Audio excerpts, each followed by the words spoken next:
Hello and welcome back to the Dougie Critchley Football YouTube channel, where today, guys, I'm talking about 10 wonder kids, and by that I mean players aged 21 or under. I don't want to include the likes of Michael Elise on this list, that have started the season on fire. Let's get into the video. First off, I've got to eat a little bit of humble pie. I said in the summer that I thought Jamie Gittins and Malik Fofana were the most talented under 21 left wingers in Europe, because I didn't think I'd seen enough from Kenan Yildiz just yet. But I've got to eat some humble pie, guys. He has been absolutely sensational at the start of this season. He's got 2 goals and 4 assists, helping Juve go unbeaten at the start of this campaign, and he has been central to it. Last year, he contributed 11 league goals and assists for Juve, so to already be over a third of that tally at this early stage of the campaign in late September, absolutely remarkable. And yes, he was quiet at the weekend in Juve's 1-1 draw with Verona, but he had a sensational week in the build-up to it.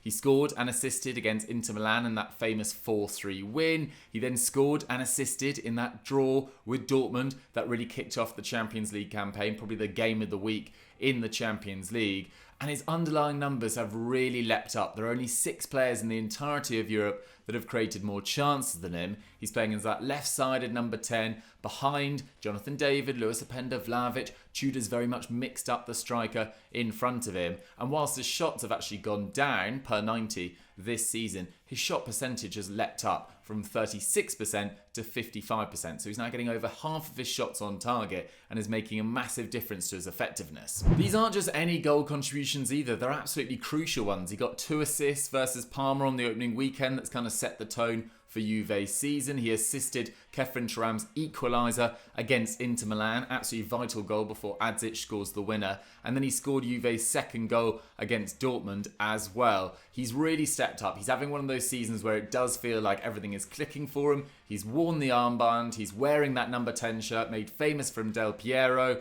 and he has just really stepped up and delivered for Juve so far this season. Kenan Yildiz, I apologise, I was wrong, I should never have doubted you. You have been brilliant so far this campaign. Before I go any further, guys, have you liked the video? Have you left a comment? Please, I'll get back to you in the comment section. And if you haven't already, please subscribe to the channel. On with the video. Let's head over to Spain now and talk about Pau Cubarsi. Now, one of the big talking points, one of the deciding factors I thought in La Liga this season was what Inigo Martinez's departure was going to mean for Barcelona's defence. He was absolutely crucial for Barcelona last season. He started 28 league games. He started 14 in the Champions League, generally alongside Pau Cubarsi, and we wondered, and I wondered, whether Inigo Martinez's departure as the more experienced defender with so much leadership ability, with so much calmness on the ball, was going to disrupt Barcelona's flow. But actually so far, Pau Cubarsi has adapted to the change really effectively. He was left on the bench for their win against Getafe at the weekend after picking up a knee injury against Newcastle. Thankfully, it doesn't look too serious. But in terms of his raw underlying numbers, they are really getting into really elite categories now. His aerial duel win rate has gone up from 56% last campaign to 63% this campaign. That's really solid. He is still magnificent on the ball. I am so impressed by the fact that a right-sided, or a right-footed centre-back, I should say, can play on the left-hand side so effectively, where the passing lanes are just not the same. You have to almost deal with balls coming across you, and it's a much harder movement than for a natural left-footer. He's dealt with that really effectively. And yes, he maybe hasn't been Barcelona's star defender so far this season. Weirdly, it's probably been Eric Garcia who's played at right-back, who's played at centre-back on occasion, and has been absolutely imperious for Barcelona, particularly on the ball, particularly in terms of his progressive passing and getting the ball into the final third. He leads Barcelona in both of those metrics. He's been brilliant, but Pau Cubarsi, so much respect for how you've adapted to the change. You've been brilliant. He's helped his side concede just 3 league goals to date. There's only 6 sides in the entirety of Europe that have conceded fewer league goals. And if you look at the expected points metric in La Liga, Barcelona are seen as the best side ahead of Real Madrid as it stands. Their expected goal difference, so the difference between their expected goals and expected goals conceded per game, which generally works out as who is the most dominant side in Europe, well, they're second to Bayern Munich. Absolutely brilliant start from Barcelona. They maybe haven't had the results quite on the same level as Real Madrid, maybe not been quite as thrilling, and haven't maybe had that star player, with Yamal having missed a few minutes as well, like Real Madrid have had with Mbappe. But Pau Cubarsi has been absolutely brilliant for Barcelona so far this season, amidst a lot of change as well. And for an 18-year-old to be approaching 85 games for the club, absolutely phenomenal. He's going to be a dead set there for years to come.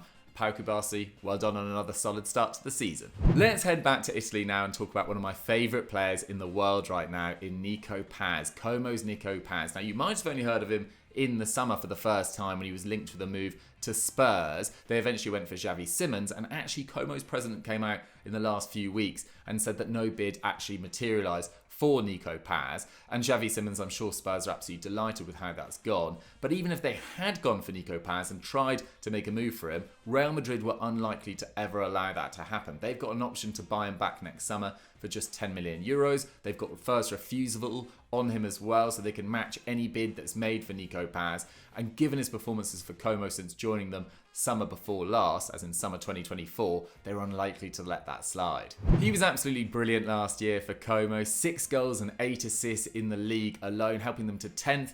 Bear in mind this was Como's first season back in Serie A since 2002-03, and this year he's gone off like an absolute rocket too. 2 goals and 3 assists in 4 league games to date. There's only Kane, Mbappe, Haaland and Uzun who've been directly involved in more league goals. And of course, Real Madrid know all about him. This is a player that joined Real Madrid and La Fabrica, their academy, in 2016. He actually excelled for Castilla the season before joining Como, scoring 10 goals for them. And I would be amazed if they didn't take up that option to sign him back next summer. Whether he ever actually becomes a Real Madrid star, given the fact they've got Mastantuono, they've got Arda Guler, they've got Jude Bellingham, of course, that can all play as a number 10. I'm not so sure, but Real Madrid look like they're going to make a massive profit for him either way, and for now, he's excelling at Como. He's now getting 1.6 shots on target per 90. That's just 0.1 less than Harry Kane, who is the top scorer in the entirety of Europe. He's at 7.2 shot creating actions per 90. That's the shot or the pass directly before the shot, which is 5th in Europe. There are only 6 players in the entirety of Europe's top 5 leagues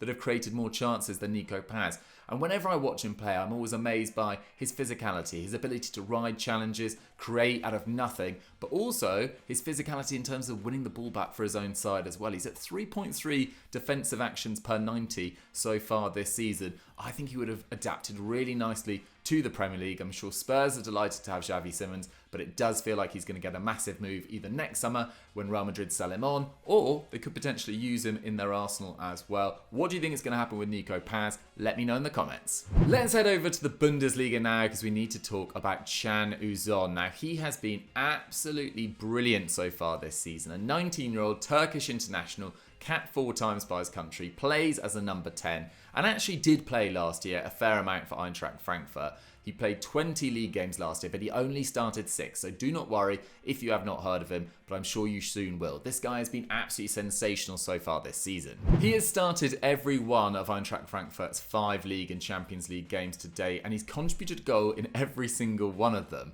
He's at 5 goals and 2 assists to date. He's been absolutely sensational. There are only 5 players in the entirety of the Bundesliga that have taken more shots than Uzun at the time of recording, and he's now averaging over 0.3 expected goals and 0.3 expected assists per 90, which means that every 3 games he will contribute a goal and an assist. Incredible levels of productivity for a 19-year-old. He hasn't just come from nowhere either. Last year he was at Eintracht Frankfurt, as already mentioned, but the year before he was with Nuremberg in the Bundesliga zwei and ended up with 16 league goals that season. And the best thing about Uzun is, yes, aesthetics, yes, the roll down socks definitely help, yes, the scoring away against Galatasaray, silencing the crowd, amazing moment for a Turkish international as well, but it's his ability to get off shots. He's at 3.5 shots per 90, whilst getting 1.8 shots on target. That's the same as Luis Diaz. This guy looks like he's got a massive future and a huge present for Eintracht Frankfurt, and with Marmoush and Ekitike and Jovic and Haller and Colomwani having come before, is Uzun the next cab off the rank in terms of the Eintracht Frankfurt recruitment policy? Once again, I take my hat off to them. They look to have nailed it. Next up, let's head over to Portugal and talk about Samu Aghehowa. This guy has been absolutely brilliant for FC Porto since joining them last summer. Now, you might remember this guy because he was heavily linked with a move to Chelsea in the summer of 2024. It was all very much tied into the Conor Gallagher to Atletico Madrid deal, and then João Felix coming the other way, etc. This guy had been at Alaves the year before on loan. He'd shone there. He got 8 league goals and assists. And last year, he signs for FC Porto for around 15 million euros with a certain clause or a certain amount of his rights still being owned by Atletico Madrid, which they are slowly buying year on year. But he had a brilliant debut year in Portugal. 27 goals in all competitions, 19 in the league. Only Victor Gyökeres scored more. Absolute sensation, Victor Gyökeres, of course. So of the humans, let's say, in the Portuguese top flight, Aghehowa has been absolutely sensational for FC Porto, but this year he's raised it even higher. He scored 4 goals in 5 games to date, which has helped Porto to an unbelievable start under Francesco Farioli, who I'm personally really rooting for this season after that disastrous final day collapse with Ajax last year, losing out on the title to PSG after doing so much to rescue that title. But anyway, with FC Porto, brilliant start, 6 wins out of 6, scored 15, conceded just 1. And this guy, Aghehowa, is now absolutely shining. He's now getting 2.3 shots on target per 90. In terms of his overall record for FC Porto, 31 goals in 50 games. And this is a club with Hulk, with Falcao, with Jackson Martinez, with Mehdi Taremi. They know a thing or two about strikers. Aghehowa looks like the next big thing. And fair play to Chelsea for spotting it early as well. If they'd signed him instead of João Felix last year, maybe they would have gone even deeper in every competition last year. But either way, he's making it work at FC Porto, and they will be set to make a huge windfall on the money they paid Atletico Madrid when they eventually sell him, surely at some stage in the next 2 years. He looks like he's got a really complete game. I thought at Alaves initially he looked a bit stumbly, a little bit bumbly, quite difficult to sometimes get it under control. It feels like his game has really matured. He can do the hold-up play, he can run the channels. His finishing's really good. He's got a brilliant leap on him as well. He looks like a real star in the making. Well done, mate. Let's head back to Spain now and talk about Arda Guler. Now, I picked this guy out as one of my wonder kids that would explode this season, and it was a little bit cheeky because, yes, he played a lot of football last year, 49 appearances in all competitions. He actually ended up with 6 goals and 11 assists to his name. But this year, with Jude Bellingham being out, with Brahim Diaz kind of relegated to more of a bench role, with Vinicius Jr. kind of being rotated a little bit more, Xabi Alonso has really heavily relied on Arda Guler in the opening weeks of the season, and he's responded generally pretty effectively. He's created 2 goals and 1 assist to date. Only Mbappe, who's been absolutely sensational, for me the best player in Europe so far this season, and Vinicius Jr. have contributed more for Real Madrid. But in terms of the underlying numbers, no player in the entirety of Europe, not De Bruyne, not Bruno Fernandes, not Alex Baena, who was so high up the rankings last year, has created more chances than him. Absolutely brilliant. Level with Maxime Lopez, former Sassuolo midfielder, and Nicola Pepe, who's been brilliant for Villarreal. His 0.5 expected goals per 90 is only topped by Kylian Mbappe. His 0.3 expected assists per 90 is level with Kevin De Bruyne. This is a player that's taking so much responsibility on his shoulders right now in terms of free kicks, in terms of dead ball situations, in terms of dribbling out of tight spaces. Give me the ball, I'll keep hold of it for a few minutes sort of vibe. And yes, Mastantuono is really impressed on the right wing, and Rodrigo and Vinicius Jr. have played much more of a sharing, contributing role. But this side has really been built around Kylian Mbappe, and Arda Guler's relationship with Kylian Mbappe, which could be quite difficult on paper, given the fact Kylian Mbappe loves to drop deep and pick up the ball in those deeper left-hand side positions. It could have been a bit complicated, but so far it's worked really effectively. Let's see what happens when Jude Bellingham comes back. He played the final minute against Espanyol at the weekend, but for now, Arda Guler, you've more than done yourself proud. Next up, we're heading to my club, Sunderland, the northeast of England, to talk about Noah Sadiki. Now, this guy is just 5'8". He is only 20 years old. He's been starting for Union Saint-Gilloise for the last 2 seasons now. This is a guy that made his professional debut at 17. He was then winning a Belgian top flight at 20. He signs for Sunderland for £15 million amidst a massive summer of upheaval at the Stadium of Light. 7th biggest net spend in the entirety of the world this summer. So many new players arriving, so many new players needing to gel, and this guy has stuck his hand up and more.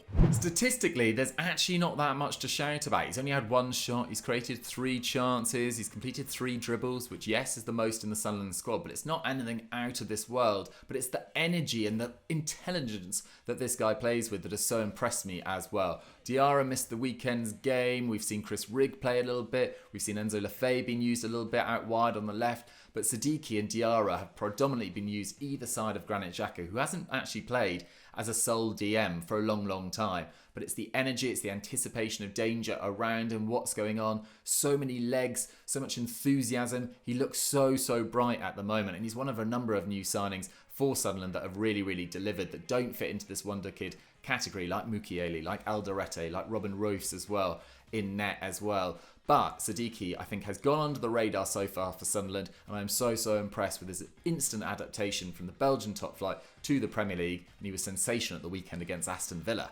Next up, we're heading to France because I want to talk about a more niche player, and it's Rayan Fofana at Lens. Now, this is a 19-year-old who came through the Lens Academy. This is a club that has seen Louis Openda, El Youahi being developed in recent years at Lens, and Rayan Fofana, which is, by the way, one of the best footballers' names of all time. He was bound to be a footballer. Rayan Fofana, it's just absolutely perfect. And he only made 2 appearances for Lens last year, but he's really come into his own this campaign. It was a huge summer of change at Lens. They lost Andy Diouf to Inter Milan. Danso's move, or permanent move, to Spurs was confirmed. Frankowski, who's been a bit of a stalwart there, he joined Galatasaray. They brought in Florian Thauvin. They brought in Simmer from Brighton, who had some good spells at Rangers in the last few years as well. But really, at the start of this season, it's been a 19-year-old in Rayan Fofana that's really excelled. There are only 8 players in the entirety of Europe that have taken more than his 15 shots to date. He's actually averaging the same amount of shots per 90 as Erling Haaland, and I've watched quite a few of his highlights now, and this is a player that does seem to find space in the box really, really effectively. He's already scored 2 goals as well, and for a 19-year-old coming into a new side that had lost a lot of their best and most experienced players, that had a number of new egos to try and fit into this squad as well, for a 19-year-old as an academy graduate to come into this side and really excel is super, super impressive. He's actually at 0.58 expected goals per 90. That might tumble down as the season progresses, but for now that's the same as Mika Biereth at Monaco, who's far more experienced. That's the same as Moise Kean at Fiorentina, who's the second top scorer in Serie A last season. It's more than Bruno Fernandes has managed, and yes, maybe that will level out as the season progresses, but I thought his finish after that 2-1 against Lille at the weekend, really nice composure, looks like he's got the world at his feet, looks so thrilled to be playing for Lens as well. There's nothing like a academy graduate wheeling away in celebration, going absolutely wild at that moment of ecstasy when that ball hits the back of the net. Rayan Fofana, I wish you the best of luck. Great start to this season. Next up, I've already talked about Uzun, but I've got to talk about his club teammate Jean-Mattéo Bahoya as well at Eintracht Frankfurt, playing on the left-hand side. He joined from Angers in January 2024. He didn't actually play very much last season, but that was his first full season there, mainly used off the bench, but he's been absolutely essential from the off this campaign. This is a player that works exceptionally hard. I love his dribbling style. He's very upright. He's got great awareness of what's going on around him as he's dribbling, and he looks super, super fluid and a wonderful player to watch so far. So far, he's got 2 goals and 1 assist to his name in just 4 league games. He got a brace on the opening day against Werder Bremen that made me sit up and take notice of this guy's ability. It feels like the side's going to be based around him, Burkhardt and Uzun. It does feel like Dino Topmøller, with those 3 harnessed and playing really well at the start of this season, do have a chance. Their games and results in the last couple of weeks haven't been quite as good. They had a disappointing defeat to Union Berlin at the weekend with Oliver Berg, bit of a throwback, scoring a hat-trick in that game. But Bahoya can only be promising and pleased with his performances so far. He's at 0.88 expected goals and assists per 90. That's above Lamine Yamal so far. Only Uzun has taken more shots than him. No Frankfurt players completed more dribbles. And as I already mentioned, this guy's dribbling style does look really transferable to another league as well. He's got good acceleration, not absolutely rapid, but good acceleration. But it's his awareness of players around him while running at high speeds that really impresses me most. I can't wait to see how this campaign develops for him. Staying in Germany now for our final suggestion, I want to talk about Bazoumana Touré, who joined Hoffenheim from Hammarby, the Swedish side Hammarby, in January. He plays about 15 games towards the back end of last season, gets 3 assists. but it's at the start of this campaign that he has made everyone sit up and take notice. He started all 4 league games though this campaign. He ranks 5th in Hoffenheim's squad for league, and it's very much a crucial member of this squad, and he's been absolutely brilliant. Only 10 players in the entirety of Europe have completed more dribbles than him this season, which is so impressive given Hoffenheim have only played 4 matches, and actually he ranked 16th in Europe for progressive carries, so carries that go 10 yards towards the opponent's goal. It does really feel like his dribbling ability is a real cheat code. He's already completing over 52% of his take-ons, which given his age, given his relative lack of experience, that is so promising. As that number grows and explodes and his awareness and decision-making improves as it goes on, you've got all the weapons of a top player on our books here. He's already been clocked this season at 36 kilometers per hour. He is frighteningly fast, guys. For a little bit of context, Van de Ven, the quickest player in the Premier League last season, was clocked at 37.3. So he's not far off those levels as a winger. Absolutely remarkable. Can play on both sides as well. Supposedly Liverpool, Arsenal, Spurs have already been watching him over the last couple of years as well. But for now, given his age, given his relative lack of experience as well, I think he's at the perfect place in Hoffenheim to develop. And they've needed someone else to take a little bit of the burden off Andrej Kramaric, who's been such a stalwart for them for years. Bazoumana Touré could be that guy. So guys, that was it for another video on the Dougie Critchley Football YouTube channel. Thank you so much for watching. That was 10 Wonder Kids that have started the season on fire. But who did I miss out? Who should I have included? Let me know in the comments section. Please also let me know what you'd like me to see me cover in future weeks as well. I hope you've enjoyed the Truth podcast, which has dropped on my channel on the last 2 Fridays as well. Leave your thoughts about what you made of the channel so far. I'd love to hear your thoughts in the comments section. Don't forget to like the video and subscribe, and I'll catch you next time.